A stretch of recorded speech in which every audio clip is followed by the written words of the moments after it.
Well, we got another video of my bad phone, but which I'm gonna try to order another one. That's another thing I was gonna talk to you about, Will. But anyways, I'm gluing on the back horizontal stabilizer, which is it's already got the rudder or the vertical stabilizer on it, but that piece with the levels on it, you know, the tail feathers. So I got this level 100%.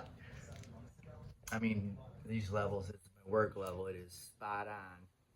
In that way, and those are pretty close. Those are just smell cheapos, but I've checked this thing a trillion times already, and so that way that fin is parallel with this one, you know, and obviously this axis, and it don't really got to be that critical. And then you got to measure. I measured the diagonal from like any one of these rib points with a tape measure to that corner, and then you want to get them equal.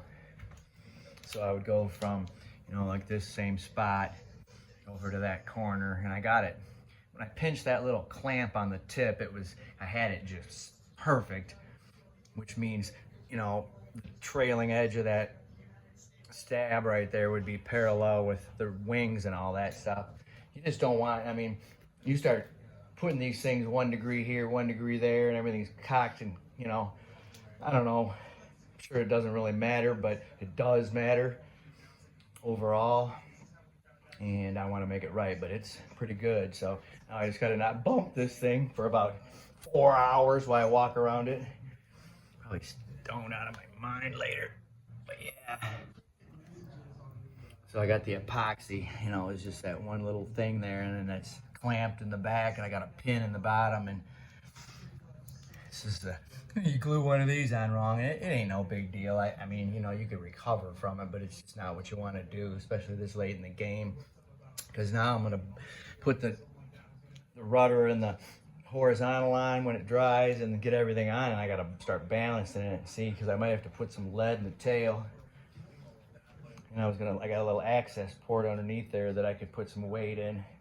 But I got to install all the hardware and everything, the motor, just to balance it. But she's getting close. I'm waiting on some yellow covering, and freaking, it's just crazy. It's not coming, and they all get it from one spot, and they all say they got it, but they're all trying to get it from the one spot, and nobody's got it, and it's just the one color, which is a high-vis yellow, which is gonna be awesome if I get it, because I'm gonna make the center black.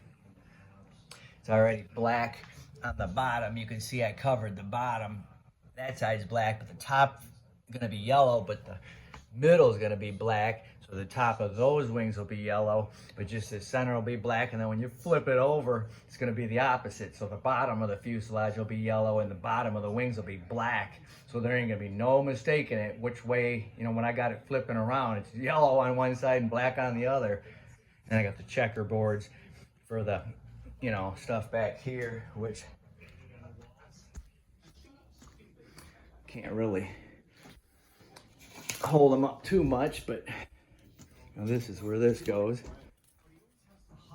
Back here, this is, you know, there's epoxy dripping in there, but it'll go, you know, it'll go up in there, and then the rudder goes on right here, and then the ailerons go in there, of course. But yeah, she is getting down to the nitty gritty. I am tickled about it. Now I want to fly it, which will be coming up soon. It is gonna be pretty damn. This yellow that I got is supposed to be high vis, like a fluorescent chartreuse yellow. Probably like that tetramin or that little yellow thing down on the ground. But with the checkerboards, and I might even wrap this snout in checkerboards. But I don't know. They say you want the front and the back to be different. So, and then I am gonna put checkerboards right on this here.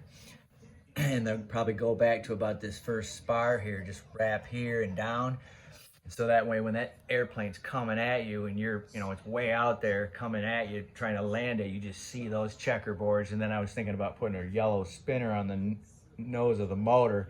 So, I mean, it's just awesome because, you know, my eyes aren't that great and colorblind and all that. And you want to be able to clearly see where your plane is when you're driving it. and it should be good, because I had one before that was black, all black, the first one I made, and then the guys were like, man, you can't, you got to put some other shit on there. So I put some yellow and orange on that black, and boy, you could tell what the hell it was doing then.